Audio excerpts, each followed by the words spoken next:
programa Auditoria Cidadã, da Rede Mundial News TV, vai reunir hoje dois grandes economistas da melhor cepa da tradição acadêmica no Brasil. Um debate que vai permitir que os espectadores do nosso programa possam refletir sobre vários pontos convergentes e divergentes desses dois grandes economistas.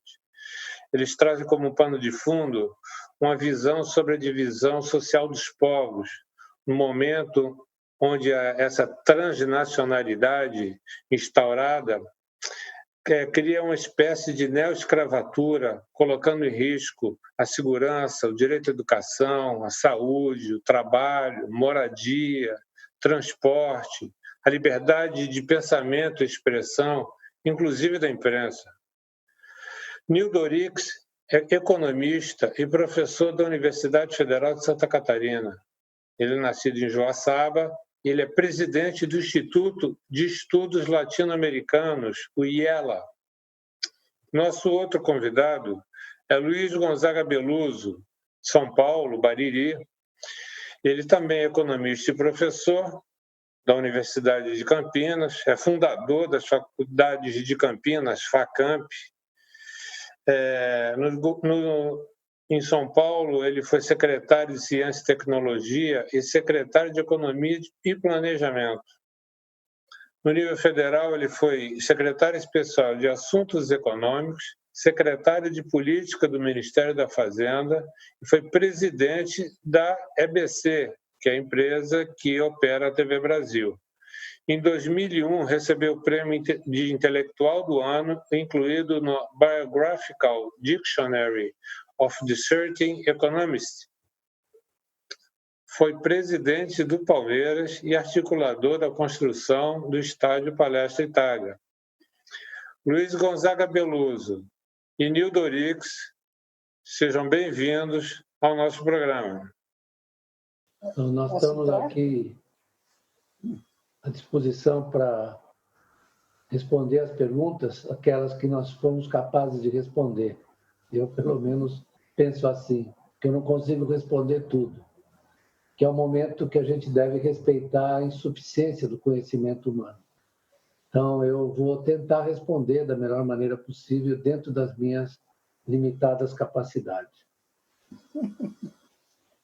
Bem, Leon, Helena, é um prazer voltar ao programa de vocês, um prazer também participar desse debate com o Beluso. E, de fato, os tempos colocam algo que em teste é a inteligência, né? E a realidade sempre está à frente da inteligência. Então, é um prazer voltar aqui, ainda mais num programa que discute essa questão tão importante que é a auditoria da dívida, né?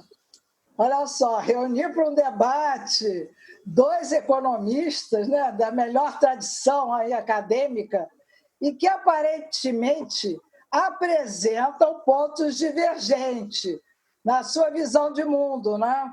E nesse final, nesse início e o final do século XX e o século XXI, mas vocês apresentam como principal característica de uma profunda divisão social dos povos de hoje, no momento em que a transnacionalidade instaura uma espécie de neo-escravatura, onde a segurança, os direitos fundamentais como a vida, a educação, o trabalho, a moradia, o transporte, a assistência médica, a liberdade de pensamento estão prestes a se diluir em mera fachada. Então, nesse contexto, eu sei que vocês, nossos pensadores agora, apresentam divergências, mas que eu encaro como salutares, uma vez que essas diferenças nos obrigam a forçar o nosso pensamento a pensar. E nesse exercício, eu cheguei a algumas conclusões, talvez até pueris, e por ousar dar meus palpites. Mas quem sabe, se hoje a gente sai daqui já marcando um encontro lá em Sampa, lá no restaurante Fazano, um jantar, e eu estou escolhendo Sampa porque Sampa é o meio do caminho, entre Santa Catarina e o Rio. Então, entre esses palpites, que não, espero que não seja fruto da minha interpretação, né? Eu vejo várias coisas, mas eu não quero adiantá-las. Então, eu gostaria que o Beluso dissesse alguma coisa e depois o Nildo. Eu não sei o que você quer que eu faça, eu não entendi. Na verdade, eu acho que o Fasano é um pouco exagerado para as minhas parcas capacidades financeiras, né? Talvez a gente pudesse encontrar um bom restaurante que não fosse tão caro, né? Tá que, ótimo. na verdade, não abrigasse, na verdade, um tipo de sociedade com a qual eu não gosto de conviver, né? Que são os senhores da Faria Lima aqui, né?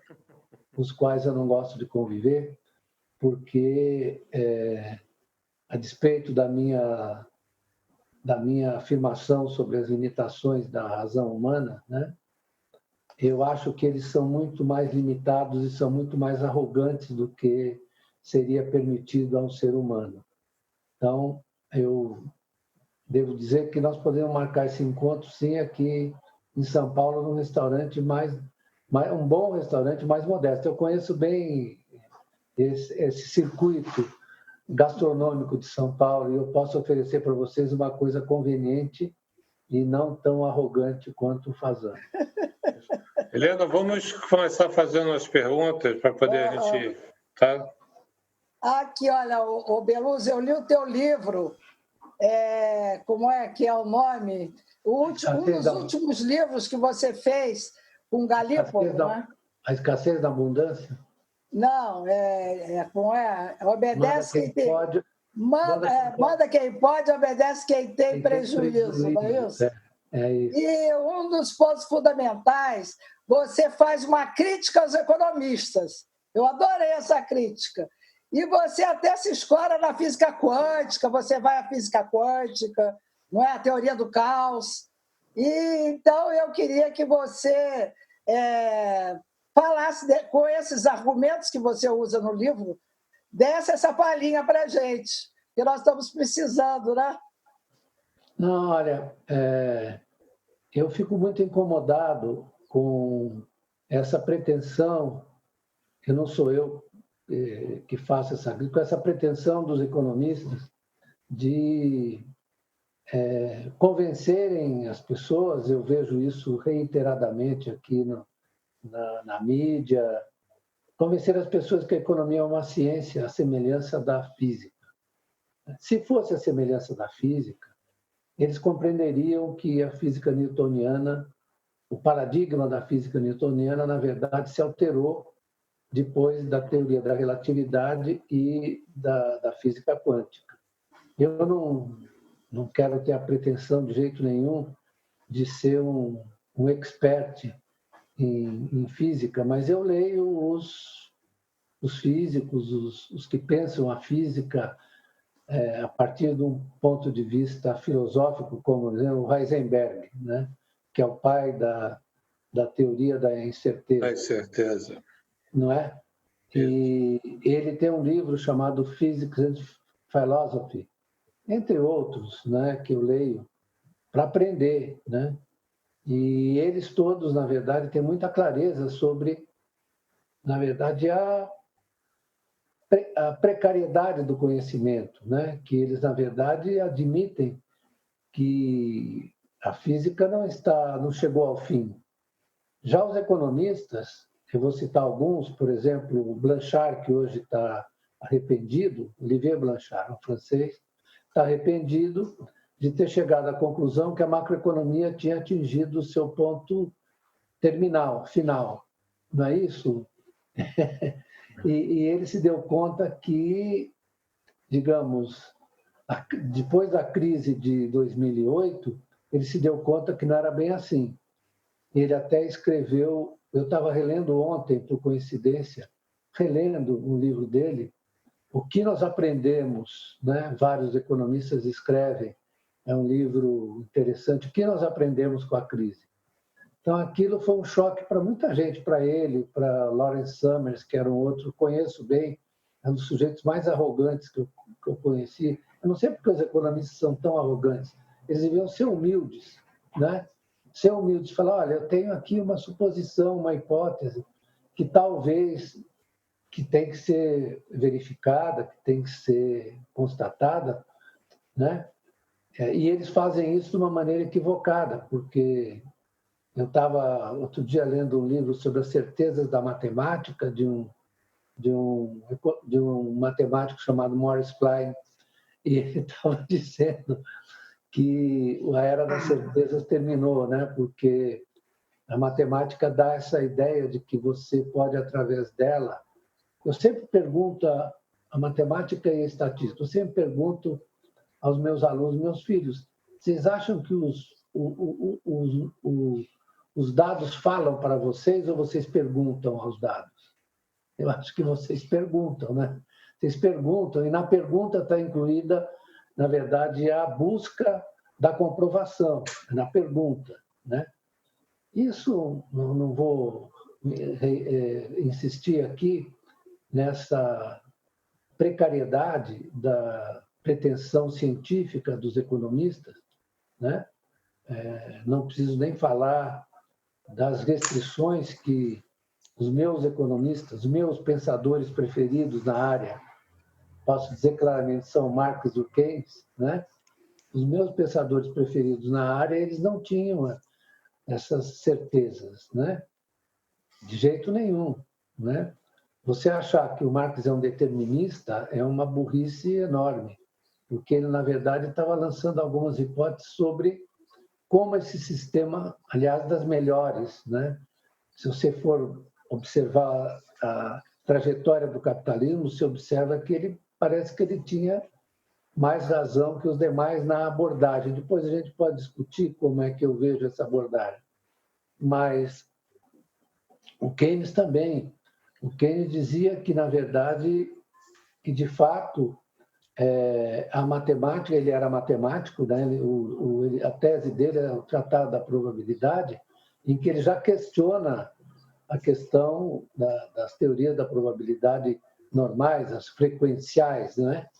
Que é olhar a frequência. Ele usava o argumento de que era preciso, na verdade, se questionar. Ele falava, diante dos procedimentos estatísticos, você precisa usar o peso do argumento, em se tratando de estatísticas que tratam da sociedade.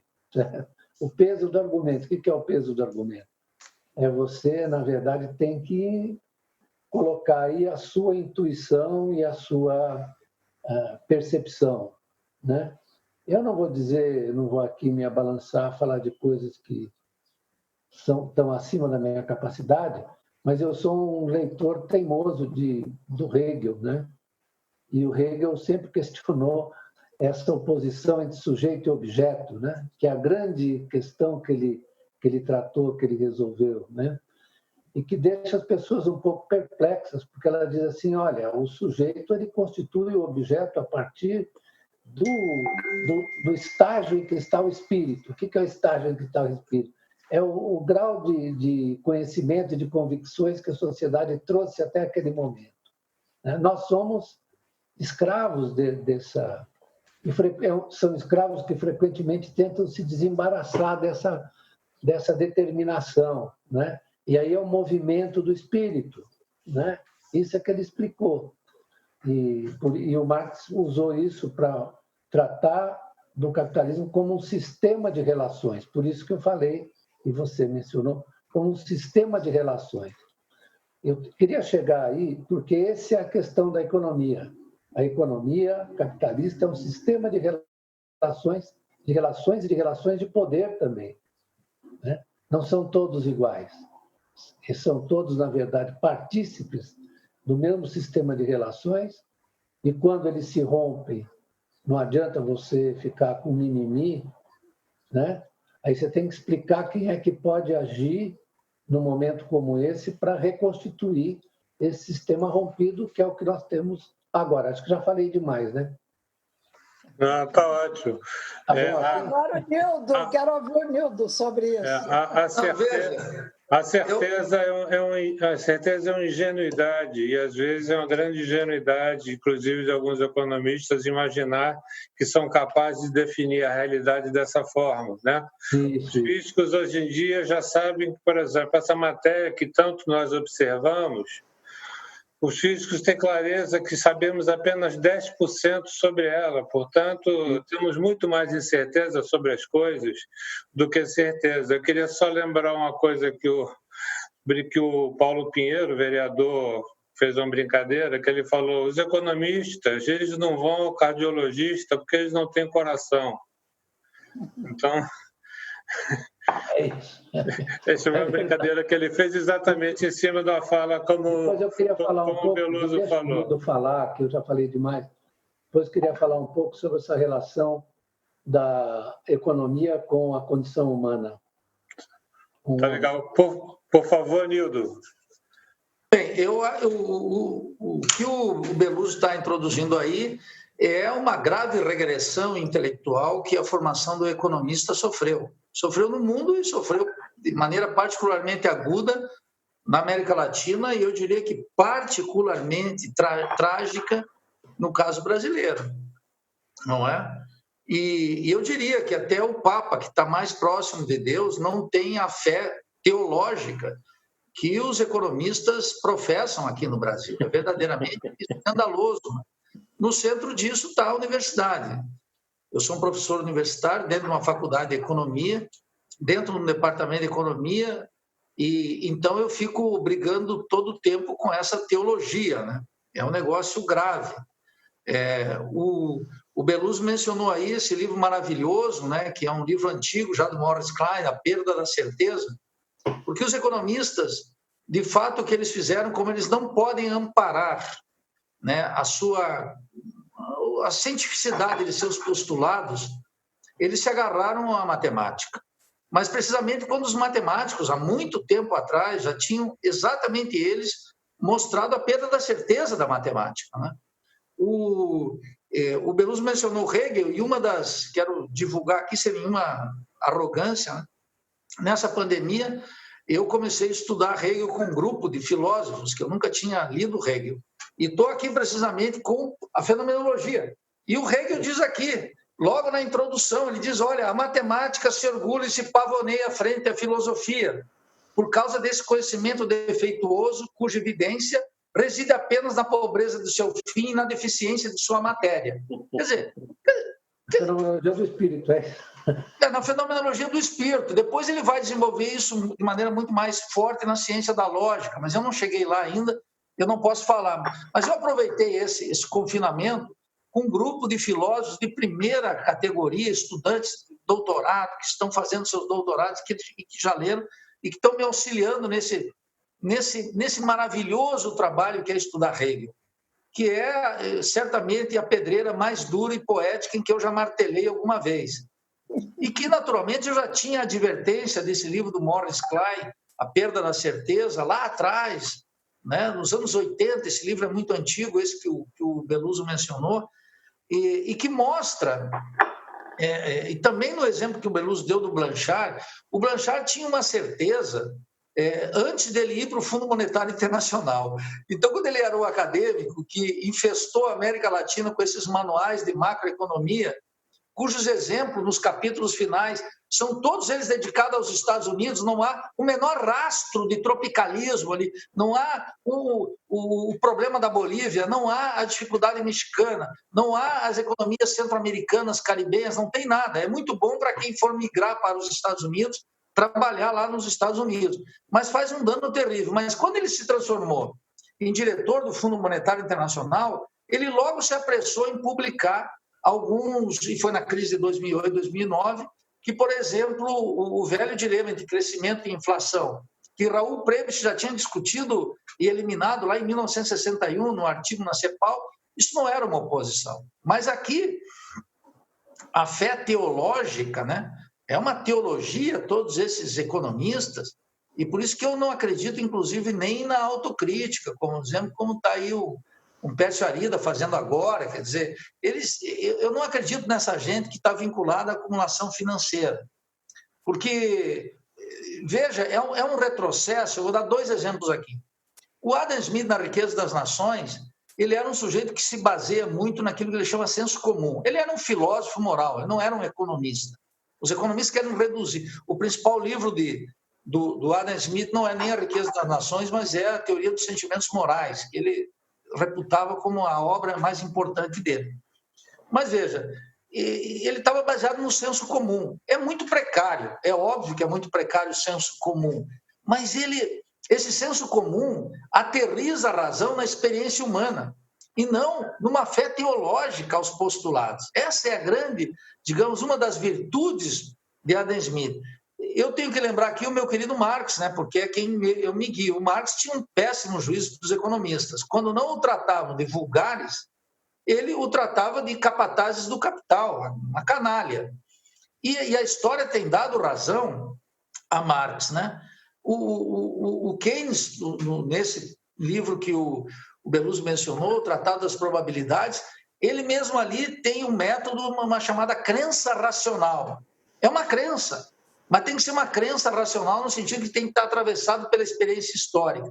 Se a gente pegar o trabalho da crise atual, né?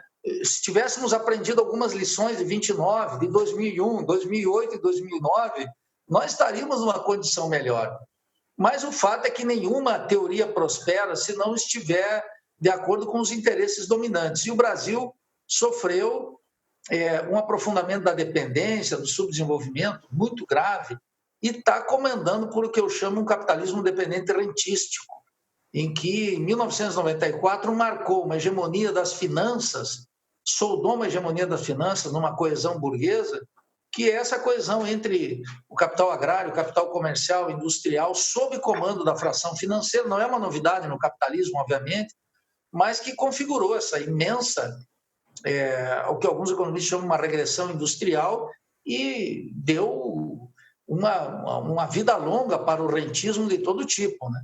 E cujo epicentro é a dívida pública brasileira. Então, nós estamos realmente desamparados. Eu teria uma imensa esperança que o liberalismo, que saiu fortemente combalido da crise de 29, também saísse fortemente combalido agora. Mas eu tenho que reconhecer que parece que aqui no Brasil o ultraliberalismo, que encabeça Paulo Guedes, por exemplo, e o próprio fascista como Bolsonaro, ele continua com muita força dentro da sociedade brasileira. E com apoio das classes dominantes de maneira muito clara. Quer dizer, o latifundiário brasileiro está agarrado nisso. O setor comercial, a burguesia comercial brasileira está agarrada nisso. A fração financeira, nem falar. E a burguesia industrial não mostra nenhuma reação, ao contrário, ela está morrendo, ela está sofrendo uma grave regressão. E aquela marcha, por exemplo, do setor industrial com Bolsonaro ao STF mostrou que é uma burguesia sem cabeça própria, né? Vai para a reunião com o presidente para uma pauta, é levado para outra e deveria se recusar. Eu fico imaginando, o Beluso conhece isso, o que faria o Antônio Emílio de Moraes. Eu não sei se ele atuaria com a mesma complacência diante de um presidente com esse... Para dar um exemplo histórico, nem estou aqui idealizando Antônio Emílio de Moraes, mas aquele setor industrial que vai para lá fazer uma atividade dessa natureza mostra que nós estamos muito longe do reino da razão. E nós temos aqui uma oportunidade, o nosso desafio nas faculdades de economia, na militância política, na militância da mídia, é recuperar um mínimo da experiência histórica. Esse é um trabalho duro, árduo, né? Porque tem um monopólio dos meios de comunicação que manufatura a opinião pública todos os dias e faz a cabeça dos professores. É incrível como as questões mais elementares passam batido. Quer dizer, o Estado não deve se intrometer na economia, então deixa o Banco Central lá, não vamos salvar nenhum, não coloca 1,5 trilhão, a Reserva Federal não vai fazer nada disso para ver como é que funciona. O capitalista é um homem do risco, nada mais avesso do risco que os capitalistas numa crise. Esses bordões todos navegam com uma cidadania entre nós que parece que a vida não conta. Eu acho que esse é o grande desafio, é um desafio extraordinário, né? É dado para a nossa geração. Então, vamos ver o que nós podemos fazer, né? Eu acho que essa é o grande desafio. Eu digo, Leon, Helena, e Beluso, que é uma oportunidade. É uma oportunidade que a crise nos coloca. Eu reputo que essa crise ela é muito maior que 2001, 2008, 2009, talvez. Vamos ver o que vai acontecer, né? Quase 40 milhões de desempregados nos Estados Unidos não é um dado, e economistas da Reserva Federal dizem que nós podemos chegar em julho com 31% de desemprego. Então, não é uma questão banal, é uma crise gravíssima e que na periferia capitalista vai ser particularmente grave e requer a crítica da economia, né? Requer a crítica dos economistas. Né? Nós temos essa obrigação agora. Leon, eu queria só fazer esse link com o que o Nildo disse, dessa hegemonia aí do neoliberalismo, e em função até do livro que eu li do Beluso, essa lavagem cerebral que a mídia faz em relação a esse mercado, achando que o mercado não pode ser controlado. E aí, quer dizer, um momento histórico em que o mercado foi entregue totalmente livre, sem amarras, quando aquela lei, qual é o nome? Como é? É um nome meio engraçado, e foi derrubada. Stigall Act. Glass-Steagall. Eu queria que você, Beluso, explicasse isso, porque a partir desse momento, aí foi a farra do boi, né? Como é que se deu essa farra do boi lá fora e que a gente tem a repercussão disso aqui dentro?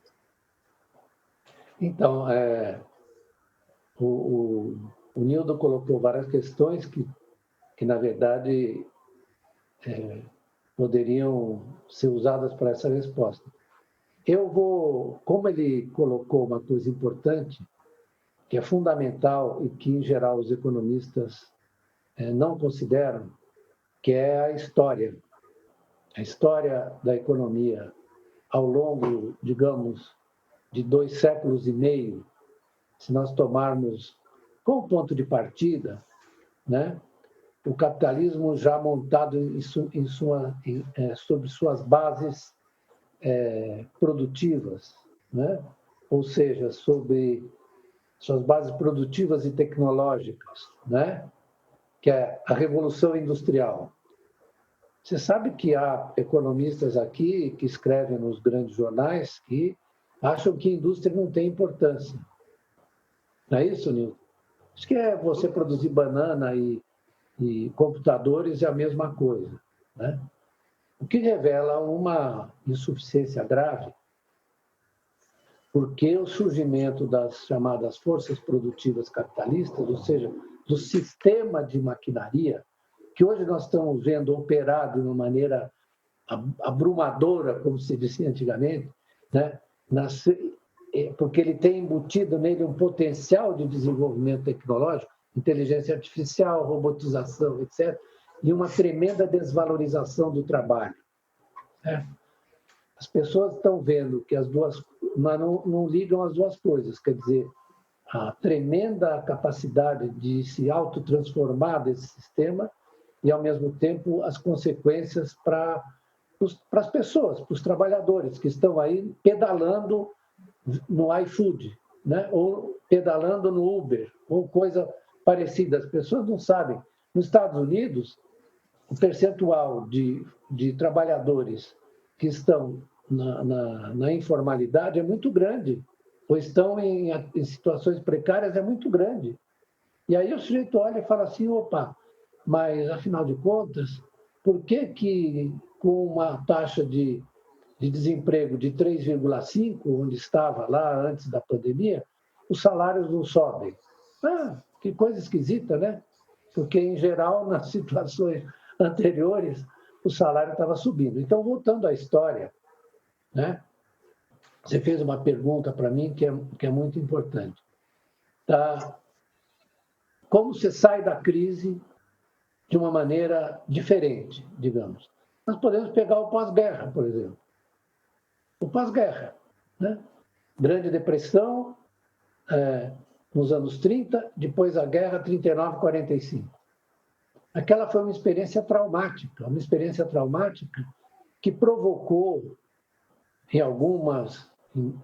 provocou na sociedade e em suas lideranças, né, a ideia, olha, não dá para continuar nesse negócio aqui.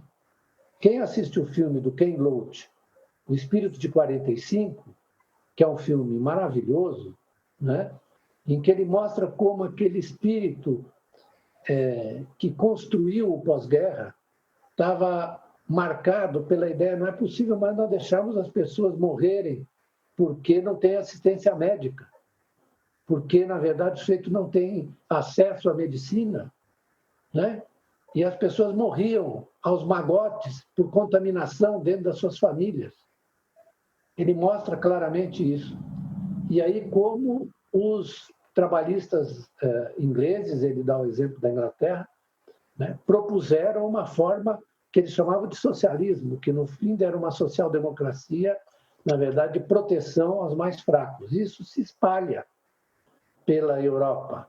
Então, quem é que constrói as instituições, que é outra coisa que os economistas não se importam, é com a construção da arquitetura institucional que deve comandar as economias. O que eles construíram? Aí ela falou do Glass-Steagall. O Glass-Steagall dos anos 33. 33, é dos anos 30. Aí, quem foi que fez isso? Se vocês verem, eu vivo relendo agora, e é importante, as biografias do Roosevelt. Leio o Schlesinger, que é um livro formidável sobre os anos do New Deal, não é? O Roosevelt era acusado de comunista pela direita americana, certo? Era chamado de comunista, o Roosevelt, que era um homem da classe alta americana, mas que tinha algumas características que fizeram, junto com o instante social em que ele vivia. Então, ele tabelou a taxa de juros. Isso durou até 1965, as pessoas não sabem. Ele tabelou. É claro que depois eu posso contar como é que isso provocou outras mudanças na economia mundial, como o surgimento, por exemplo, nos anos 60, do euromercado fugindo das regulamentações dos sistemas financeiros nacionais. Porque todos os sistemas financeiros nacionais foram ultra-regulamentados. Na França, na Itália, na Inglaterra, nos Estados Unidos, era chamada repressão financeira. Chamava-se repressão financeira, certo? Porque você dirigia o crédito, você controlava, o Banco Central controlava a ação dos bancos privados. É que as pessoas não lembram disso, né? E isso deu origem à chamada economia, o estado do bem-estar, que além disso você criou um seguro-desemprego muito eficiente, né? A relação entre público e privado, investimento público puxou o investimento privado de uma maneira impressionante em todos os lugares. Os sistemas tributários se tornaram muito mais progressivos, mas acontece uma coisa curiosa nesses episódios, né? Que à medida que você foi se afastando daquele momento terrível, quem quiser dar uma olhada no cinema também, é só lá o filme do Vittorio De Sica, Ladrões de Bicicleta, né? Eu acho que... Você assistiu isso, Nildo? Ladrões de Bicicleta? Não conheço, não.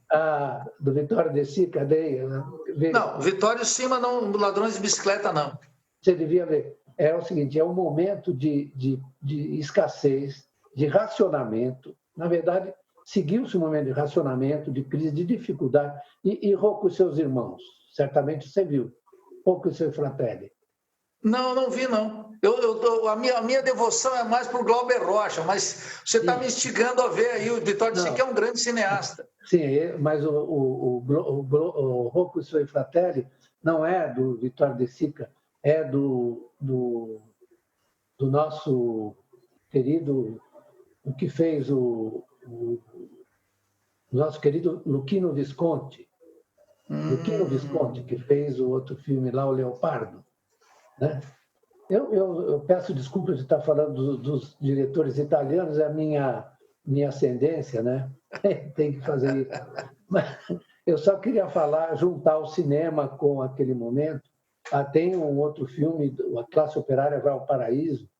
Sim. Esse aí você viu, certo? Sim. Muito bem. Esse é do outro lado.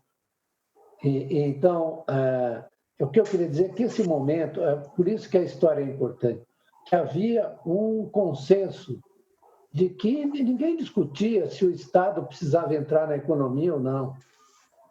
Isso começa a aparecer no final dos anos 70, porque, por várias razões, inclusive por conta da hegemonia americana, o dólar começa a entrar em crise, etc., etc.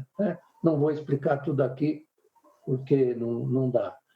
E aí esse sistema vai se diluindo, vai se transformando e culmina na Margaret Thatcher e no Ronald Reagan, que resolvem voltar tudo para trás, certo? Isso é importante, porque é a partir de uma crise desse sistema que eles, falando de oportunidade, que eles detonam toda a construção. O Reagan dizia, o Estado não é a solução, é o problema. Né? E eles, na verdade, abriram as portas para o neoliberalismo. E nesse movimento, os economistas estavam na retaguarda, ou seja, nos bastidores. Na retaguarda não, nos bastidores. Né? Aí quem tem é o Friedman, nos anos 70, Milton Friedman. Pior ainda, é o Robert Lucas, que surge com a teoria das expectativas racionais. O que diz a teoria das expectativas racionais? Que, na verdade, os agentes econômicos, eles não só conhecem a estrutura da economia, como também eles conhecem a sua evolução provável, certo? Então, é uma espécie de demônio de Laplace, o agente econômico. Demônio de Laplace, ele não só conhece o presente, como conhece a evolução provável. Então, a partir daí, eles construíram um arcabouço teórico que, na verdade, diz o seguinte, não precisa, eu estou simplificando, não precisa o Estado se meter. A economia se vale dela mesma, dos seus próprios mecanismos, diante da capacidade dos agentes conhecerem a economia melhor do que qualquer burocrata. No fundo, eles estavam dizendo isso. Aliás, há um texto do Sargent, Neurix, que é um dos pais dessa mixórdia, que diz o seguinte, olha, os economistas precisam se acostumar à ideia de que os agentes que eles estão examinando sabem mais de economia do que eles que estão montando uma teoria a respeito deles. Olha só que troço legal, né? Então, essa transformação tem a ver sempre com a capacidade do capitalismo se rearranjar, se renovar. Eu queria só fazer uma observação, antes de parar, que eu estou falando demais, fazer uma observação a respeito da mudança do consenso. Por que as pessoas aceitaram essa ideia depois desse sucesso? Porque se a gente vê os filmes, conversa com as pessoas que viveram aquele momento, eu não sei se eu vivi aqui da periferia. Aliás, também, a industrialização da periferia, na sua aceleração, ela ocorre o Juscelino, por exemplo. O Juscelino é filho desse momento aí. A política econômica do Juscelino é filha desse momento. Então, a nossa industrialização, feita a partir do Celso Furtado, de todos que discutiram isso, né, do Prebisch, etc., né, a ideia de que sem indústria o país não consegue se colocar numa posição razoável para defender suas condições de vida, etc., né? Esse momento foi importante, mas eu queria dizer que o sucesso provocou o retrocesso. Por quê? Porque o capitalismo produz uma coisa, que é o enriquecimento, ele se faz de forma monetária e financeira. Que o cara fica rico, né? Ele começa, na verdade, a refugiar a sua riqueza, a única maneira que ele tem que fazer, sob a forma monetária e financeira. Né? Então, o sujeito tem a sua poupança, porque ele melhorou de vida, ele consegue uma renda maior do que ele consome, e ele tem que ter um instrumento de captura, de proteção desse negócio. Isso se dá no mercado financeiro, né? Então, você vai olhando esse processo ao longo das décadas, e essa forma de propriedade, que é uma forma de propriedade, né, ela começa a ficar avantajada em relação às outras formas de propriedade, como, por exemplo, a propriedade de ativos produtivos, né? Então, o tal de Karl Marx, ele explicou, se você lê o Marx, é o seguinte, você não pode achar que você vai ler o Marx como se fosse um romance do primeiro volume até o terceiro. Você tem que saber que ele constrói isso de uma maneira peculiar. Ele diz assim, eu vou partir do capitalismo tal como ele existe na sua forma. E ele pegou já, em meados do século XIX, né, ele pegou algumas formas já existentes, é impressionante. Então, está embutido no Marx essa possibilidade dessa inversão, né? Quando ele chega, ele diz assim, eu vou partir da anatomia do homem para estudar a anatomia do macaco, né? Que ele está dizendo, vai partir do mais desenvolvido para olhar, e quando ele constrói o Capital, ele volta lá no primeiro volume para falar da mercadoria. Aquela mercadoria já é a mercadoria da economia capitalista. Ele não faz uma dedução da mercadoria para o dinheiro, do dinheiro para o capital, ao contrário. Tudo aquilo lá, ele faz uma recomposição. Ele vai recompondo, né? Teoricamente, aquilo que ele observa praticamente. E aí ele é muito hegeliano, né, Nildo? Total. Ele é muito hegeliano. Então, é preciso... É uma aventura você ler o Karl Marx, assim como é uma aventura também você ler o Keynes, né? Quando ele constrói a ideia de economia monetária da produção, o que ele usa? Ele fala, olha, aqui, que são nos trabalhos preparatórios da teoria geral, o que ele usa? Fala o seguinte, ó, eu vou partir de uma observação, the pregnant observation of Karl Marx. Então, uma observação, digamos, muito pregnante, ou seja, muito produtiva, muito rica, do Karl Marx. Eu vou falar da economia monetária da produção, em que o objetivo é você entrar com dinheiro para conseguir mais dinheiro. Simples, né? Não é simples, é muito simples. Então, aí ele constrói a ideia de uma economia monetária de produção e ele vai entrando nas mesmas sendas e construções que o Marx fez de outra maneira, né? Qual é? É que o objetivo da produção é a acumulação de riqueza monetária. Não é empregar gente só se for com esse objetivo, né? Construir fábricas e etc., só com esse objetivo. Isso precisa ser claro. O Marx, quando falou, é o seguinte, falou da exploração, falou de tudo, né? E falou, inclusive, da exploração, mas isso não é objetivo, e falou do impulso incontrolável do capitalismo, como Keynes também, ultrapassar as fronteiras nacionais e transformar num processo global. Mas está no Manifesto Comunista, claramente, está em outra. Então, aí as pessoas dizem, não, mas ele não prestou atenção nas nações. Prestou, sim. O que ele dizia é o seguinte, é que você vai, no seu movimento, esse sistema vai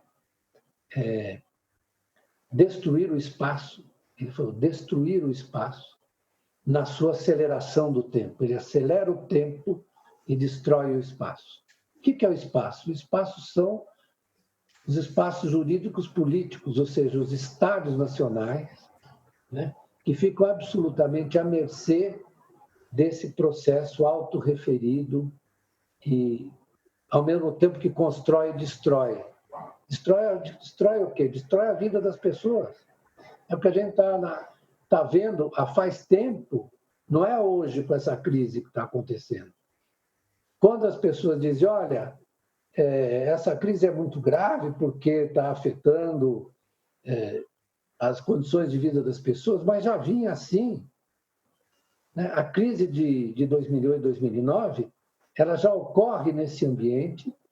Na saída, eles conseguem reconstituir as relações de poder, por isso que eu escrevi, manda quem pode, obedece quem tem prejuízo. Eles conseguiram reconstituir esse sistema, ele voltou, está expresso que na bolha financeira, e agora o que está ocorrendo é o seguinte, olha só, com essa desgraça que está acontecendo, vamos prestar atenção, as bolsas estão bombando. A bolsa americana, com essa desgraça, com essa ruptura das cadeias de produção, com a desgraça que aconteceu com as pessoas, está acontecendo, a bolsa está bombando. Por quê? Porque a intervenção dos estados foi feita de tal maneira, né, que a liquidez que eles criaram, em boa medida, foi para o mercado financeiro. Certo? Foi para o mercado financeiro, foi para a Bolsa. Veja quanto está a Bolsa, o S&P, que é o índice da principal Bolsa de Nova York, já está em mais 3 mil, certo? Certo, Nildo? Mas as crises não são exatamente um mecanismo para poder, na verdade, dar continuidade naquele ciclo capitalista, que naturalmente ele precisa dessas crises, muitas vezes para poder se recompor da sua própria degradação, não é isso? Sim. Só que eu diria para você o seguinte, Leon, na minha opinião, eu acho que esse negócio, diante do maltrato que ele produz nas pessoas e na sociedade, ele está no fim, viu? Pode ser um fim longo, mas, na verdade, ele é totalmente disfuncional. Totalmente. Você quer que o Nildo acha também a respeito disso? Porque eu acho que essa questão da crise do capitalismo, ela sempre faz uma destruição muito grande. Sim, mas ele consegue, na verdade, se recuperar e entrar até em fases diferentes. Sim, mas isso você pensa exatamente que, na verdade, nesse caso, na minha opinião, você tem uma questão estrutural que tem que ser resolvida. Bem, porque não bate mais. Na verdade, como ele estava dizendo, a separação com a vida das pessoas é uma coisa impressionante. Impressionante. O que gera, inclusive, essa reação dessas camadas intermediárias fascinorosas e fascistas.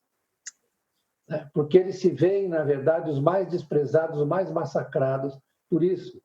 E basta ter... Por isso surgem essas lideranças fascinorosas no mundo inteiro. Por quê? Não é um acidente. O Trump, o Bolsonaro, o Viktor Orbán, quem mais você queira. Isso não é um acidente. O Nildo tem dois para falar. Vamos lá, Nildo. Não, veja, eu acho que tem um conjunto de questões que o Beluso coloca aí. Bem, veja o seguinte, o Beluso diz, olha, os economistas esqueceram a história. Eu entendo essa observação.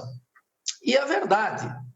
Agora, ela tem bases materiais, né? Eu sempre aprendi o seguinte, é muito difícil convencer um economista que está sendo pago para não ser convencido. Quer dizer, o que aconteceu com os economistas nossos? Eles transformaram-se em banqueiros, uma grande parte... Eu nem quero falar disso.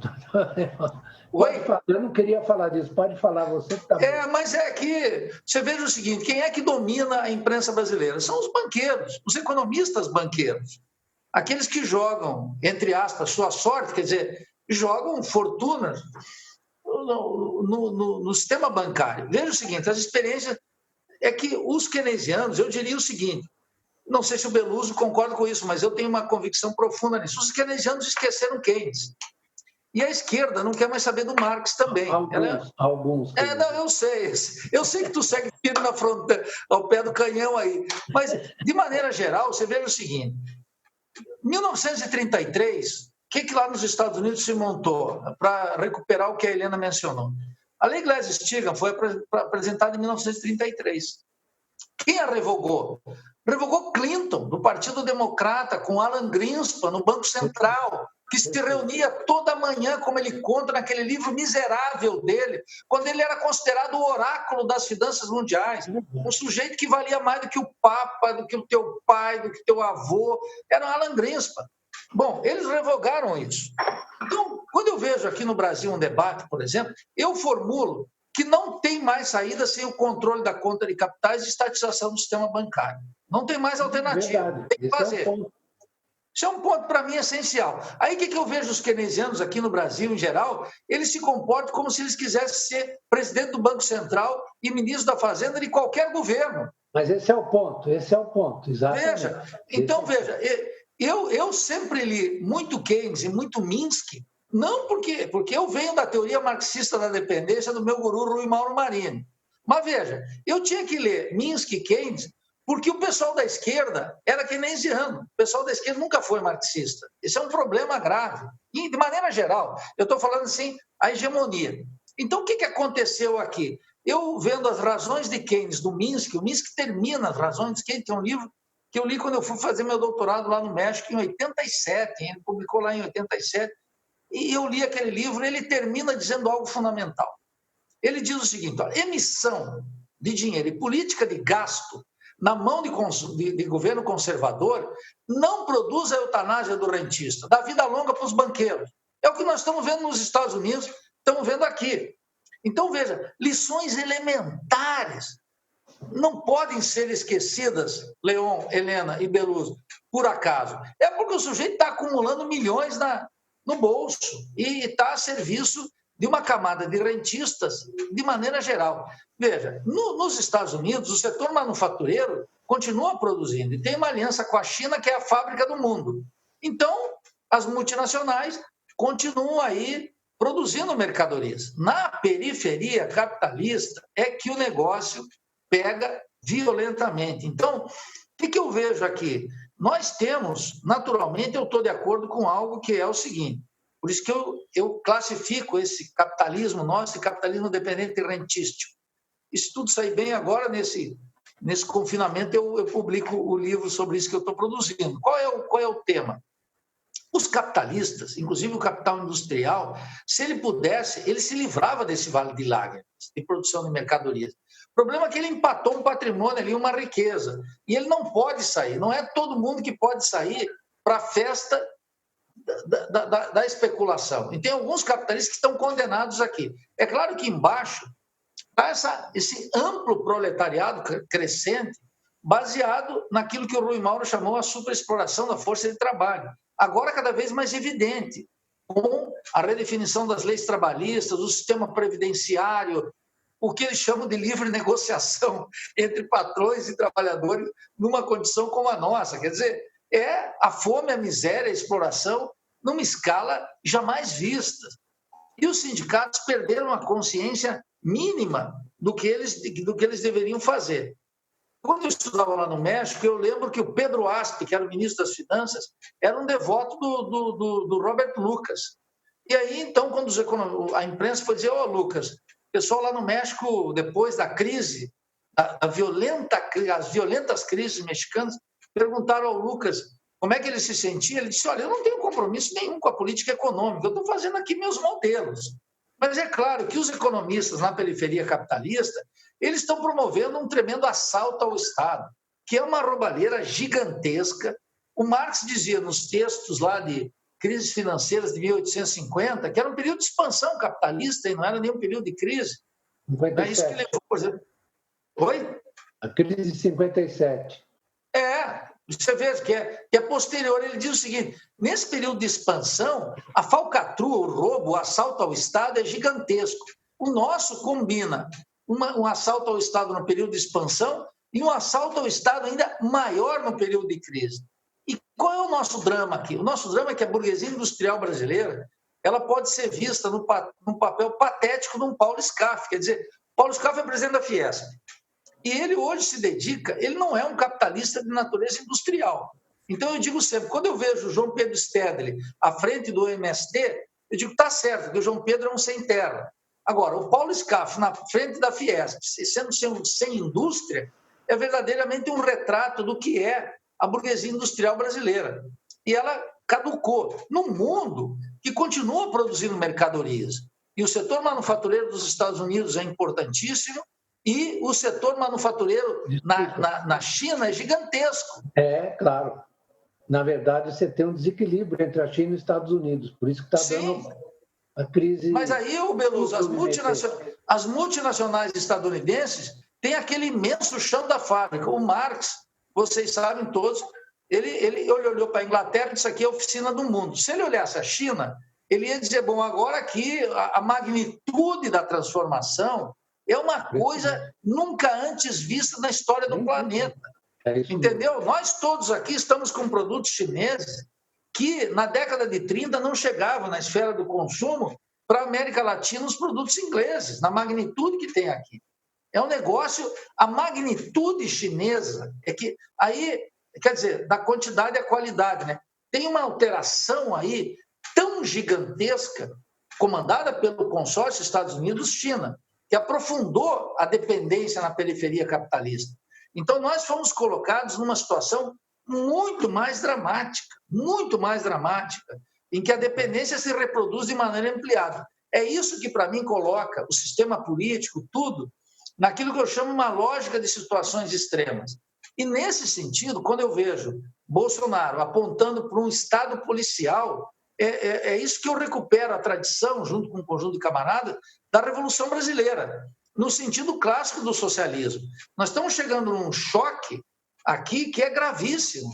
A sociedade brasileira está indo para um confronto de mega dimensão, em que a classe dominante está completamente armada e a maior parte da sociedade brasileira, que são os trabalhadores, estão completamente desarmados de sindicatos, de partidos políticos e de teoria. Então, veja que nós estamos numa situação, efetivamente, chegando uma hora de decisão no Brasil que se assemelha, né, às grandes decisões. E eu observo uma coesão burguesa que apoia Bolsonaro, que, para além das dissidências como Dória em São Paulo, Itzel, etc., aquilo que é próprio do capital, Helena e Beluso, eles não possuem uma alternativa para além do Paulo Guedes. Olha que o trabalho de destruição do Paulo Guedes não é um trabalho qualquer, mas essa destruição em larga escala e o que ele está apresentando para a sociedade brasileira, não tem um movimento na sociedade brasileira para dizer fora Paulo Guedes. Isso eu digo no empresariado, ao contrário. A mídia, amplos setores empresariais apostam no Paulo Guedes. E isso ainda que é o que turbina Bolsonaro, para além do vínculo dele e da família em todas essas relações com milícias, etc., que é um negócio extraordinário. Então, a recuperação da história aqui, né, eu sigo aferrado ao Marx. Eu lamento que a formação do economista fez com que houvesse uma regressão intelectual tão grande. O Beluso lembrava aí essa tradição cinematográfica, né, italiana, mas nós podemos ver, em geral, o economista é um inculto. A formação do economista brasileiro é um inculto. Ele nada sabe de Euclides da Cunha, como ele não sabe de Glauber Rocha. Ele é um ignorante, basicamente um ignorante, que tem uma arrogância semelhante à sua ignorância. Então, o sistema de pós-graduação brasileiro, eu reclamo sempre, e escrevi isso no Colapso do Figurino Francês, dizendo claramente, nós temos que ligar esse sistema de pós-graduação brasileiro é terrível. E nós, dentro da ANPEC, em particular na ANPEC, ainda não acordamos para uma revisão drástica dos planos de estudo para atualizar o economista brasileiro, aterrizar no planeta Terra e ter um mínimo de sair dessa suposta sofisticação matemática, que também não creio que é tal, eu não concedo isso, né? Nós teríamos que colocá-lo em discussão em concreto com os dramas de uma revolução brasileira que nós temos que fazer. Eu preconizo que essa revolução é uma revolução socialista. Isso pode parecer que está muito longe, mas nós estamos indo numa lógica de situações extremas que vai ter que revisar isso. Isso vai ser com um tremendo custo social. E, não por acaso, veja que isso afetou, o Beluso, não somente um governo como o do protofascista Bolsonaro e orientado pelo aquele corrupto liberal Michel Temer, mas também o governo Dilma e o governo Lula carregam um passivo aí terrível em não tocar nos pontos centrais. Os governos Lula e Dilma, eles atravessaram uma conjuntura mundial que em parte os favoreceu e em parte os ajustou também, e eles achavam que podiam navegar. Nesse sentido, eles também foram políticos vulgares, no sentido que não olharam as questões estratégicas do Estado e da maioria do nosso povo. Nós não chegamos aqui no Bolsonaro por acaso. Tem a profunda implicação dos economistas, porque hoje esses economistas, aqueles que são notórios, né? Eu lembro de um trecho de Adam Smith, que aqui eu sou professor de economia clássica, né? Então eu me dedico a isso há muitos anos, né? E o Adam Smith coloca lá na Riqueza das Nações muito claramente uma advertência que pode ser utilizada hoje. Ele diz, olha, quem acreditou nesse credo liberal aí não foi tão incauto quanto aqueles que produziram, né? Porque aqueles que estavam produzindo todas essas novidades, eles estavam sendo beneficiados, Leon e Helena, pela própria política. Mas, veja, ele mostra lá como um sujeito medíocre é considerado pela imprensa como um grande especialista. E mesmo um sábio pode ser considerado um sujeito de quinta categoria se ele não reproduzir o discurso dominante. E ele inveja, inclusive, o seguinte, diz, olha, eu nem vou falar do Marx, né? Estou falando do Adam Smith aqui, que já bastaria para dar conta do recado. Ele diz muito claramente, se os exércitos aqui tivessem a disciplina que os economistas conseguem fazer, nossa, seria uma transformação radical. E os economistas estão todos a serviço dessa linguagem. Quer dizer, é Marx na ideologia alemã, né? As ideias dominantes são as ideias da classe dominante. Então, o drama nosso é que nós não vamos poder emprestar a uma burguesia uma consciência que ela na prática não tem. Porque eu fico vendo o drama, né? Paulista, me permite aqui um último exemplo. Um dia eu fui para uma tese de doutorado em São Paulo, lá no Lago São Francisco, e fui engraxar os sapatos ali em Congonhas. E quando eu olhei para o lado, estava o ex-governador França. Então eu me apresentei para ele e disse, olha, sou professor, sou membro do Diretório Nacional, dei minhas credenciais para ter uma conversa honesta. Disse, olha, é daqui que eu te falo. Eu disse, por que a burguesia paulista não se levanta? Ele disse, professor, não tem problema, aqui em São Paulo está tudo funcionando. Eu lembro que ele me disse o seguinte, nós temos 60 hospitais públicos que batem o dedo e a estrutura funciona.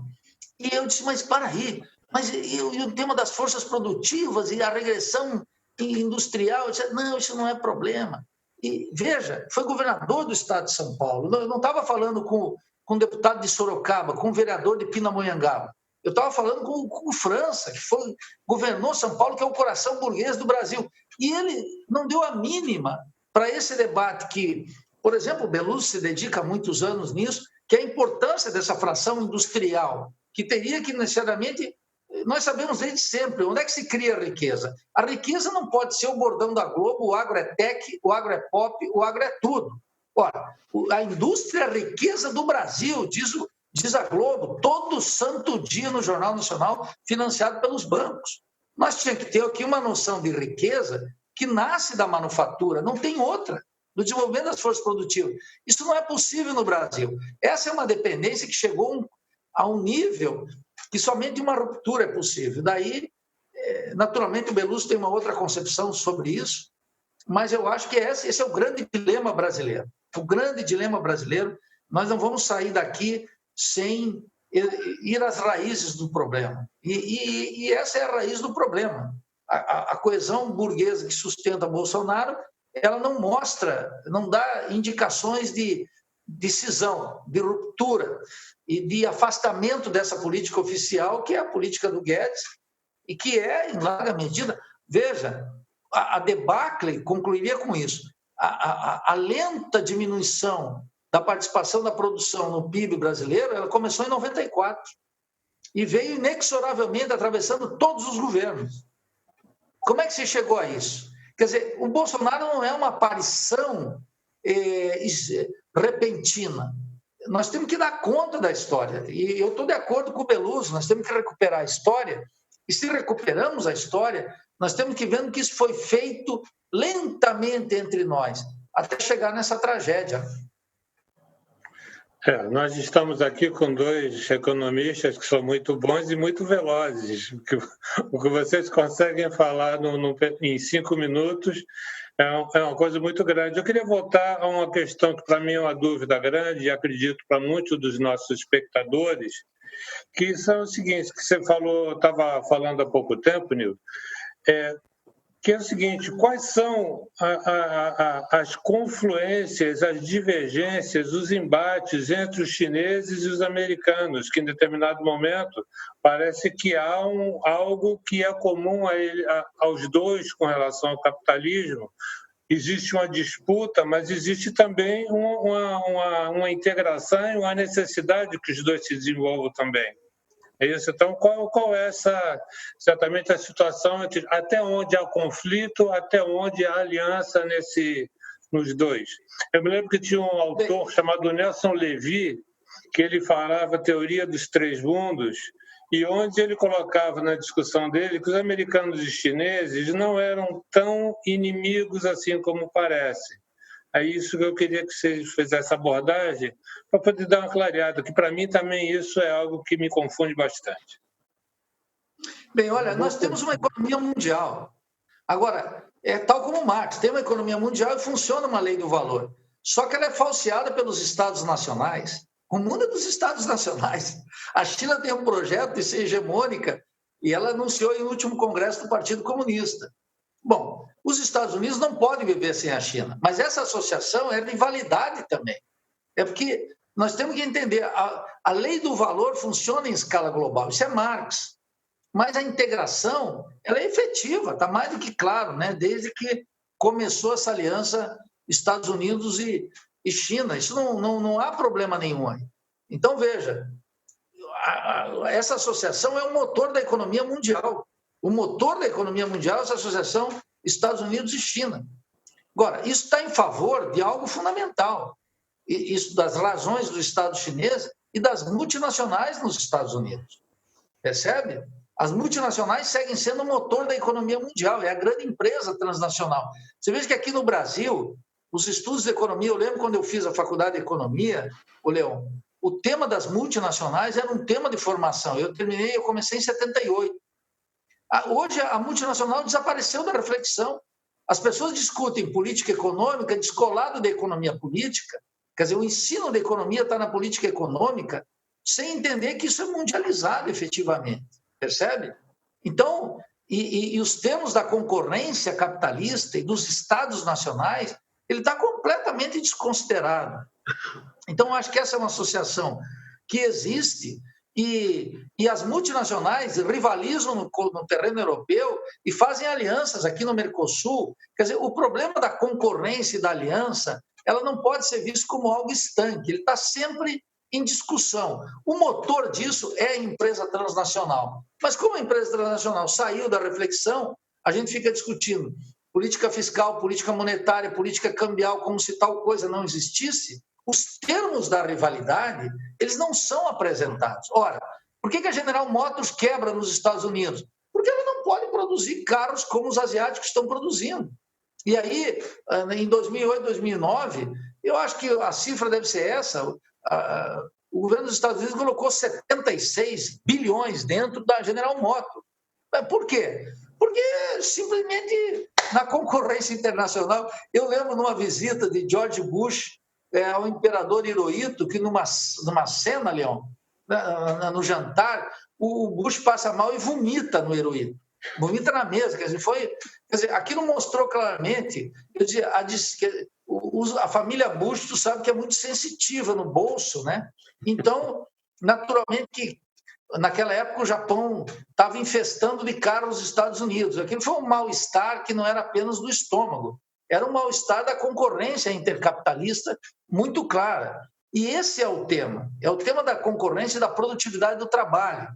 E é, portanto, o tema daquilo que os soviéticos chamavam de revolução científico-técnica. Ou é o tema do Marx da composição orgânica do capital, como é que os capitalistas vão gerar com menos trabalho maior riqueza. Eu acho que essa que é a questão. Então, no centro aí está a empresa transnacional. E está também algo que essa teologia aí professa um profundo desprezo, que é o nacionalismo. Eu, como sou defensor do nacionalismo revolucionário, eu me inscrevo no nacionalismo total. Quer dizer, por que o Trump defende o nacionalismo? É porque ele não está nesse planeta? É porque ele é retrógrado? Não, porque ele tem que defender as condições de acumulação dos Estados Unidos. E ele não pode manter isso. Quer dizer, agora, o que ele faz? Eles exportam o nacionalismo para a periferia capitalista e a periferia capitalista vai, nos tratados de livre comércio, exportando soja e importando satélites. Então, quer dizer, por que aqui a gente não pode entrar nisso que os economistas chamam a revolução ponto 4? Por quê? Ora, porque nem a onda da terceira revolução, ou da maquinaria, dos equipamentos, nós podemos entrar. Então, só pode entrar no ponto 4 quem tiver uma base industrial. Essas novas tecnologias, elas operam sobre uma base industrial. Elas não vão operar sobre o agro é tech, o agro é pop, o agro é tudo. E aí tem o tema das multinacionais. Você veja que nós, aqui no Brasil, esse foi uma desgraça, mais uma dos fracassos do governo petista, que era apoiar, né, nas superempresas brasileiras que estavam baseadas no quê, basicamente? Na posição regressiva do Brasil na divisão internacional do trabalho. Qual foi a política científica e tecnológica dos governos até hoje? Agora mesmo caducou por completo, desde o Temer, né? Mas nós temos um Sistema Nacional de Ciência e Tecnologia? Não. Agora mesmo, para produzir respiradores, existem várias universidades que poderiam desenvolver, mas mesmo assim, nem isso está sendo feito em questões mais elementares, Léo, mais elementares para salvar vidas imediatas. Projetos tão importantes, eu vou mencionar alguém que o Beluso deve gostar, porque eu tenho divergências com ele porque ele é petista e palmeirense, mas é o Miguel Nicoleles. O Miguel Nicoleles, que é um cientista extraordinário. Eu sou palmeirense, mas não sou petista. Não, eu sei. Já está muito melhor que o Nicoleles. Eu sou palmeirense. Não, mas eu sei. Mas veja o Beluso. Eu fico vendo um projeto como o Nicoleles, Helena, um projeto como o Nicoleles, esses projetos que ele está lá no meio de Macaíba, esses grandes projetos que mostram que a inteligência brasileira poderia existir se tivéssemos um Sistema Nacional de Ciência e Tecnologia vigoroso, que nós nunca tivemos, percebe? Nunca tivemos. Quer dizer, lá na ditadura se organizou alguma coisa nessa direção, um regime que eu não tenho nenhuma saudade, mas, quer dizer, isso só pode ser feito, Leão, numa base industrial. Sem uma base industrial, todo esse trabalho de ciência e tecnologia não ocorre. E o Brasil está tão grave que, veja, as universidades estadunidenses, elas selecionam talentos aí em São Paulo. Harvard faz isso. Tem um tema de fuga de cérebros que é violentíssimo. Isso vai tudo. Os países centrais não produzem o número de técnicos, biólogos, físicos, químicos, matemáticos suficientes para tocar aquela máquina de produção tecnológica. Aí o que eles fazem? Nós tivemos aqui até o absurdo, o programa mais atrasado na história da humanidade que eu vi foi o Ciência Sem Fronteira. Nós devíamos trazer os maiores cientistas para cá. Quando o Miguel Nicoleles abandonou a Duke University e veio para cá, ele veio produzir aqui. Nós temos que chamar os cientistas do mundo inteiro para cá. Agora, isso só vai fazer um governo revolucionário. Nenhum desses governos aí poderá fazer isso. E sem isso, não tem como tocar nesses pilares da dependência, da concorrência. E nem tem como fazer, algo que você levanta aqui, associações estratégicas. Qual é a associação estratégica que o Brasil pode fazer hoje com a China? Nas condições atuais, nenhuma. Nós vamos fazer aquele acordo lá que até o Lessa rejeitou lá no Rio de Janeiro, né? Os chineses queriam dar o trem-bala que sairia de Campinas até o Rio de Janeiro e nós exportaríamos petróleo cru. Quer dizer, não pode ser isso, né? Eu acho que esse é um drama. Por favor, Beluso. Posso falar? Pode. China e Estados Unidos. China e Estados Unidos. Vamos pegar as coisas no movimento do capitalismo pós-80. Eu vou chatear vocês com uma citação, autocitação, que é péssima, porque como eu fui educado pelos jesuítas, eles me disseram para a gente não ter esse tipo de comportamento, né? Estudei aí no Rio, no Colégio Santo Inácio, e fui seminarista do jesuíta. A primeira vez que eu li um livro de Marx foi do padre Yves Calvez, Jean-Yves Calvez. Opa! Chama lá Famoso. Karl Marx, você sabe, né? Belo livro. Bom, mas eu queria tocar no ponto que ele tocou muito bem, que, digamos, a partir dessa crise do capitalismo nos anos 70, do capitalismo organizado, como chamam alguns, ou do capitalismo do estado do bem-estar, isso se traduziu numa tentativa americana de recuperar, sobretudo o que estava em questão era o papel hegemônico da moeda reserva, o dólar. Isso foi recuperado com um gesto de grande violência. Primeiro que o Nixon desvinculou o dólar do ouro por conta da acumulação de reservas em dólar por parte dos europeus, sobretudo os franceses, começaram a correr para converter em Fort Knox. Não por acaso, voltando ao cinema, produziram aquele filme Goldfinger, né? Do James Bond. O Goldfinger foi feito em 68, ele exprime essa situação de debilidade do dólar. Mas isso foi resolvido, os anos 70 foram muito conturbados, você teve uma recessão forte entre 74 e 75, depois da crise do petróleo, né? Começou a desestruturar tudo, o dólar começou a se desvalorizar, e nesse mesmo momento a China estava saindo daquele modelo de economia de comando tipo soviético, com Deng Xiaoping, e foi, na verdade, no jogo geopolítico, o Nixon e o Kissinger reconheceram a China, né? Portanto, reconheceram a China como um país, na verdade, que integrava o espaço dos países confiáveis. E o Brasil reconheceu logo depois. Foi o Geisel que fez isso. Não é isso? Lembra-se disso? O Brasil reconheceu logo depois. Então, a China inicia suas reformas do Deng Xiaoping. Foram reformas, digamos, muito cuidadosas, como ele diz, atravessando o rio, pulando as pedras, né? Eles foram, na verdade, ampliando o espaço mercantil da agricultura chinesa, ampliando o espaço, aceitando capital estrangeiro. Então, e isso começa a se acentuar nos 80. Por quê? Porque os Estados Unidos subiram a taxa de juros. Eu estava nessa reunião de Belgrado, né? E eu conversei muito com o Volcker. Ele conversava e ele falava, não, nós não podemos deixar que o dólar perca essa condição de moeda reserva, que é nossa força. Ele dizia claramente isso. Ele era um cara... Que ano foi isso, o Beluso? 79. Quando eles subiram a taxa de juros para as alturas. Isso mesmo. Eles subiram. A taxa estava em 6, foi a 8, de 8 a 14. 21, 14 né? A 21. 14 a 21. Ou seja, eles nos derrubaram nessa. O Brasil, que tinha uma dívida um pouco inferior a 100 bilhões, mas era muito importante naquela época, todos os ditos países em desenvolvimento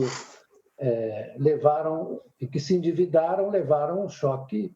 Foi uma quebradeira geral daquela época, o México foi junto também, não é isso? Isso, o México pediu a moratória. Eu convivi muito com esse, que hoje é presidente do Gurria, que hoje é o secretário-geral do CDE, né? José Ángel Gurria. Mexicano, Ángel Gurria. Depois eu vou contar uma história do México para vocês, engraçada. E, na verdade, isso provocou o quê? Provocou a derrocada dos países endividados do chamado Terceiro Mundo. Os europeus que estavam propondo uma substituição do dólar por uma cesta de moedas, que era chamada conta de substituição, foram colocados de joelhos, inclusive, naquela época, o governo socialista francês capotou, né?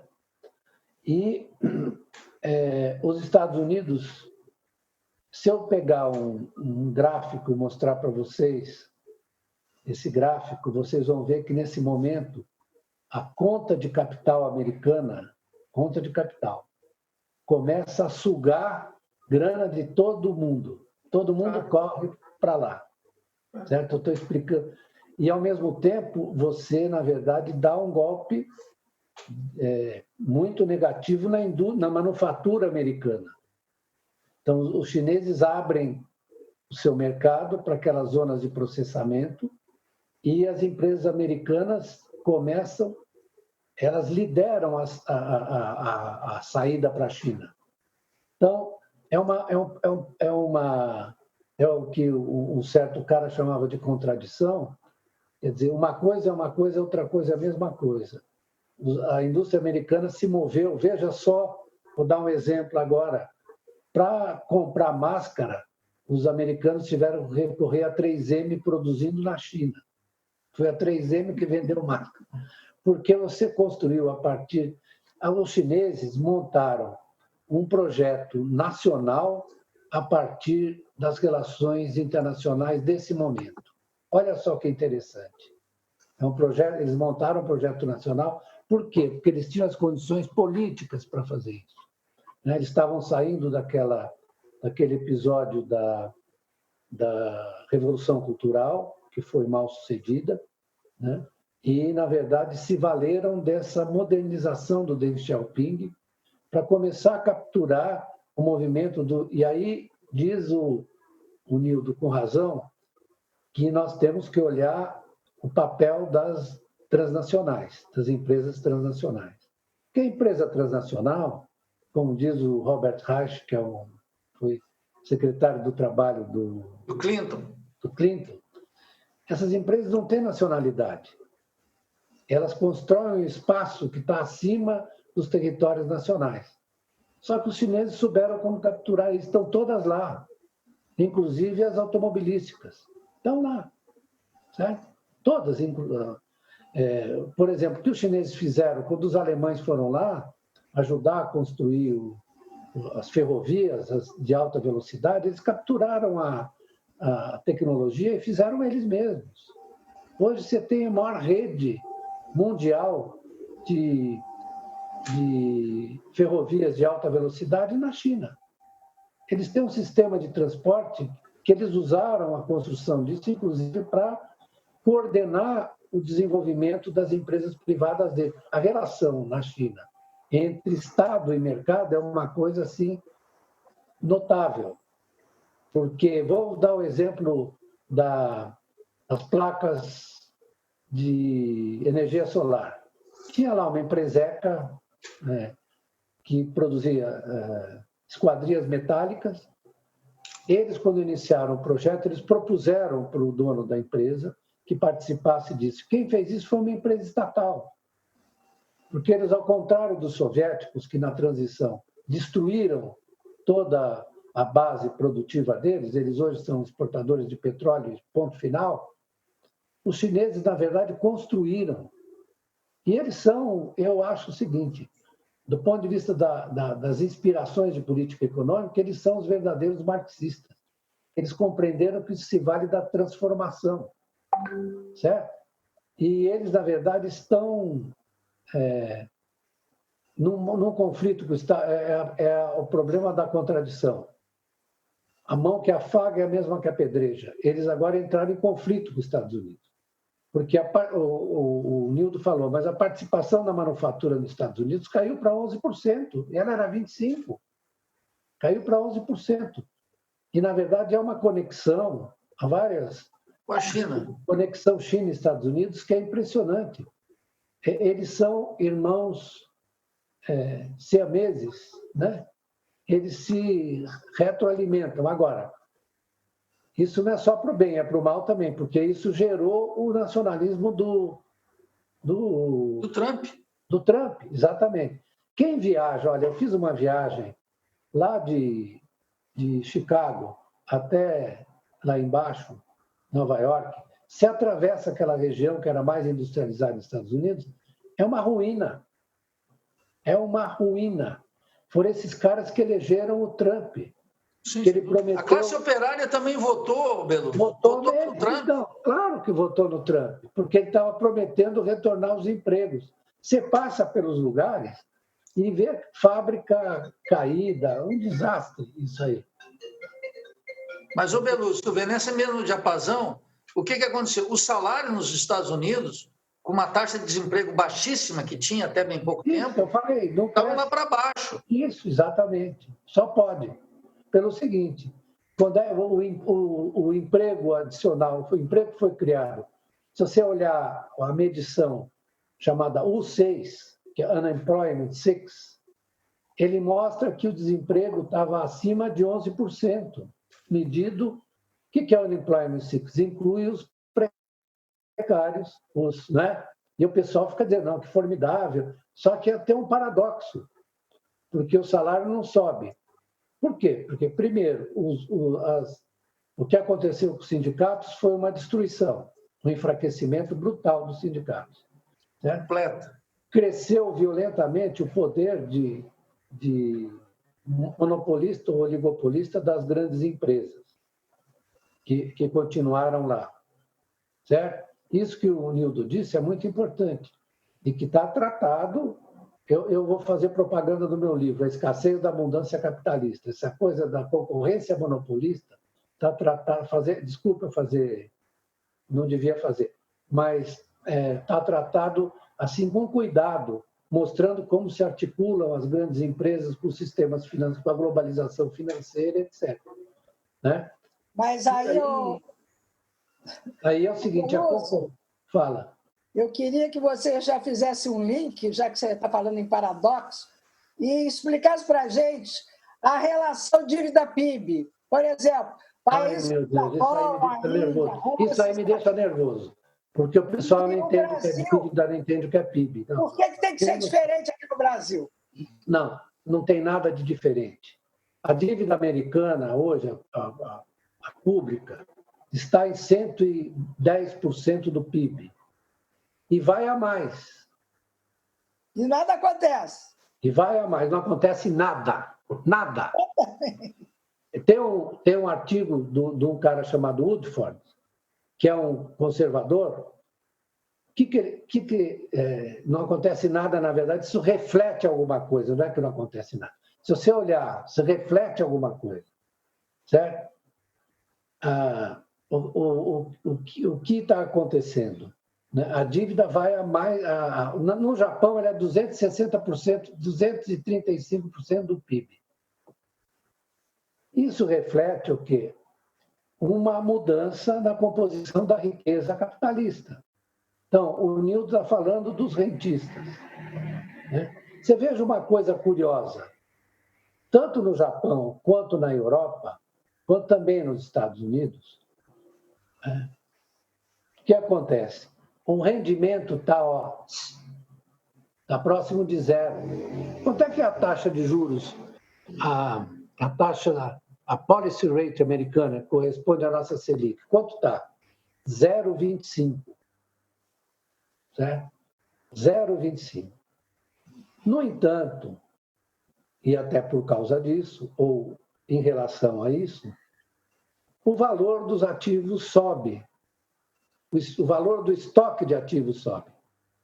Né? No último mês valorizou, recuperou 34% do que tinha perdido. O quê? As ações lá. Sim, então, exatamente. Então, isso é um negócio sistêmico. Né? O que acontece? Eu estava lendo um livro, viu, Nildo?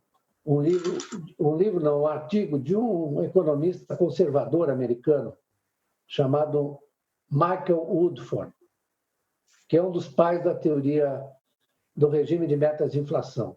Né? E ele diz o seguinte, olha, minha gente, a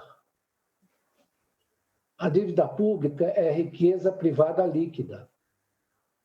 Certo? Então, tem uma conexão aí que explica, como o Nildo estava dizendo, explica o avanço do rentismo e, na verdade, a perda de dinamismo do setor dito produtivo, porque não é uma questão de oposição, é uma questão de contradição, né? Se, na verdade, esse sistema tem como propósito, e aí os bancos centrais fazem o que essa dimensão do capitalismo exige, né? Como é que eles emitem moeda? Eles emitem moeda comprando títulos públicos, encarteirando no Banco Central. Porque você não pode romper as relações de propriedade nessa economia. É isso que está aí. Na verdade, o Banco Central tem poder para fazer, para pegar dinheiro. Poderia, é isso, poderia. Porque o capitalismo construiu essa possibilidade. Se você vê na história dos bancos, dos mercados financeiros, vocês vão ver que a evolução é curiosa, né? Quando você já está no padrão ouro, né, Nilton? Padrão ouro ainda, século XIX. Então, vamos pegar final do século XIX. Como é que é o sistema bancário? O sistema bancário emitia notas. Os bancos emitiam notas de papel, tinham várias notas bancárias, que eram conversíveis em ouro. E no Banco Central inglês, por exemplo, você tinha uma separação entre o departamento de emissão e o departamento de crédito. Então, os bancos iam lá e descontavam as notas. É uma teoria também que o Adam Smith desenvolveu das transações reais, que depois entrou no debate monetário inglês, né? Mas, com o tempo, com o avanço do capitalismo, isso virou outra coisa. Não era mais nota que os bancos emitiam. Os bancos criavam o depósito à vista. Quando eles emprestavam, eles criavam o depósito à vista dentro do banco, de modo que você podia manejar isso com um cheque, né? Você deu mais celeridade e mais velocidade. E aumentou, na verdade, o arbítrio que o Banco Central tem manejando essas reservas, ou fazendo compulsório, ou pedindo que eles depositassem no Banco Central, para manejar a política monetária. A política monetária é isso. O que é a operação? A operação de open market ou das compromissadas. Você está usando essa relação dívida pública, capacidade de criação monetária para manter a liquidez nos limites. Vejam só, que hoje os bancos estão extremamente preocupados, porque eles têm carteiras, na verdade, valorizadas, mas o rendimento é pífio. Está todo mundo nervoso com esse negócio, certo? Porque a rentabilidade dos bancos cai, apesar do balanço deles se enriquecer. É um problema. Eu fico rindo, porque isso é uma contradição tremenda, né? Mas, Beluso, você sabe que eles dormem tranquilo, né? Porque eles estão de olho naquela montanha de reservas do Banco Central que eles podem fazer um assalto contra a moeda. Então, sim, não, mas eles não vão fazer assalto nenhum, porque eles não vão, só faltava essa. São aqueles 4 trilhões? Na verdade, é o seguinte, o que você está falando é que o senhor dos anéis no sistema monetário é o Estado e o Banco Central. Porém, né, os operadores disso são entes privados, que são os bancos. É isso que você falou. E existe mesmo essa... E nesse momento você está vivendo de forma aguda essa contradição. Porque, por exemplo, no Brasil você precisa fazer o dinheiro chegar lá embaixo, né? E aí? O que os bancos fazem? Não é comigo. Eu não. Não chega. Não vou aí a imprensa o que diz? O dinheiro está empossado. Como está empossado? Empossado. Não tem, quer dizer, tem uma voz passiva aí, Beluso, tem uma voz passiva. O dinheiro empossou, a inflação cresceu, o desemprego caiu. Quem é o sujeito? Quer dizer, o Banco Central, agora eles estão nesse momento, Beluso, eles estão redefinindo o papel do Banco Central. Drasticamente, a PEC 10 já é uma redefinição drástica da relação do Banco Central com o Tesouro. Em favor de quem? Em favor dos bancos e da propriedade rentística. Mas aí é que eu vou entrar nisso. Você tem um conflito entre o caráter universal do dinheiro nas economias modernas e a sua execução privada, e a sua execução pelo lado da propriedade. Eu cansei de dizer isso e as pessoas ficam olhando para o outro lado.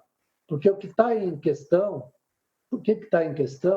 é que você não pode exercer esse poder que o Estado tem passando por cima das relações de propriedade, que nós esquecemos que elas são fundamentais no capitalismo. Sabe?